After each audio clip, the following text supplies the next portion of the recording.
Alright, now that we've gone through some of the audio effects, we're going to get into automation.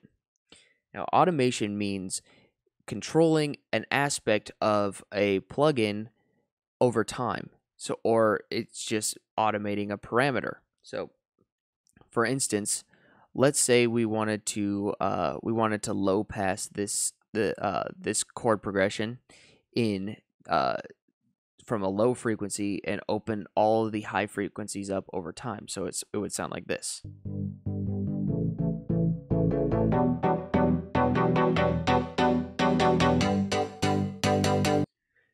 That would sound pretty cool, right? It would give our song some progression and would show some movement in our song without us having to do very much. So to get to automation mode, there's two ways to do it in Ableton 10. You can come up here to this button right here and click that, and you'll see the automation right here, our EQ8 and our frequency 8, our 8 band frequency parameter, and our red line right up here. Now look at the red line as I turn down the frequency. Watch this. So I turn it down and the red line comes down too. That is the endpoint, or where the frequency knob is on the spectrum of how far it can go. We bring it all the way down, it goes to the bottom. Bring it all the way up, it goes to the top. So we have it somewhere down here in the middle. That's where our line is going to be. So what we're going to do is we're going to zoom in here, go right to the front of the clip, and we're going to make an automation point right there. Then we're going to go all the way to the end and grab another automation point right here at the end, and we're going to drag it all the way up. So we have one that starts right here, and then one that starts up here. So listen to how the signal progresses over time.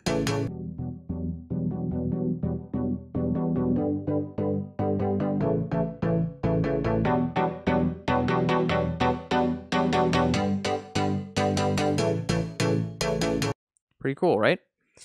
Well, we can also lengthen this automation lane too, so we can see it a little bit better. And I'm going to show you guys the next trick. So what? Maybe we don't want this thing to go just straight up in a straight line. You know, we could make other automation points on here. We can draw it and kind of try to smooth it out. The best we can. But there's a much easier way to do this. By the way, we can delete automation entirely, just like by highlighting the entire section and just pressing delete. But you can also delete points individually just by clicking on them again, just by doing that. So yeah, let's get into curving the line. So we're gonna roll over the line just like this, and then we're gonna hold Alt or Option and click and drag down.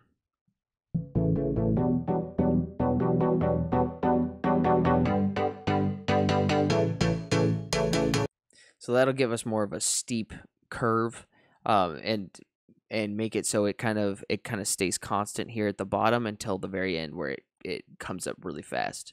You can also do it the opposite way too, where it'll come up really fast in the beginning, and then it will kind of stay at the top.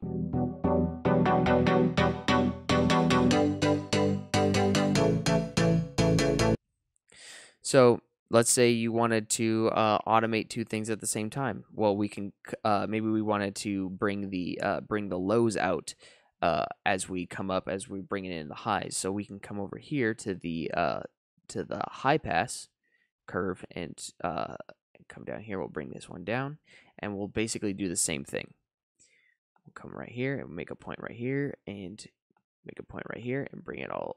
Or we won't bring it all the way up. We'll probably just bring it up to 2K because we don't want it to get too crazy. And don't worry, we can come here and we can come back to our 8-band frequency, and it's still there. So we're watching this one move, and we're watching this one move at the same time.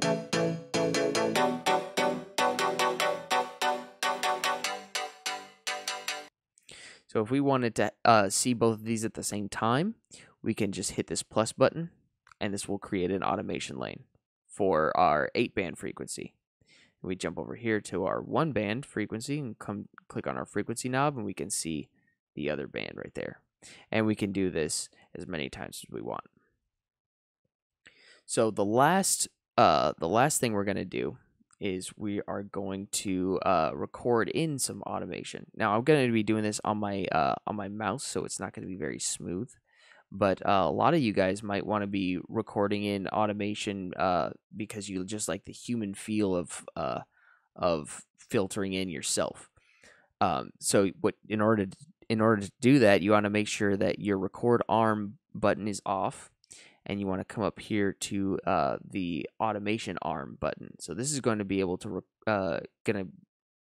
make it so you can record automation yourself. So I'm going to use my mouse here, and I'm going to click and drag up this, or which one? This one right here, this frequency knob as this loop progresses. I'm going to turn off this loop button here, and we're just going to hit record and then give it a shot.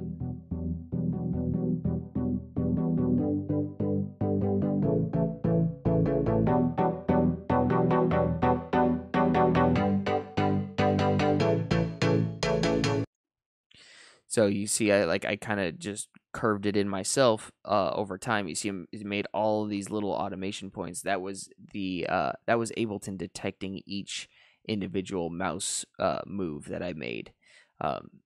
Every time my mouse moved, then we made a new automation point. So it ended up being kind of a jagged line, but that was because I did it by hand and not just drawing in automation points. So that's about it for automation, guys. I hope you guys liked the video, and I will see you in the outro.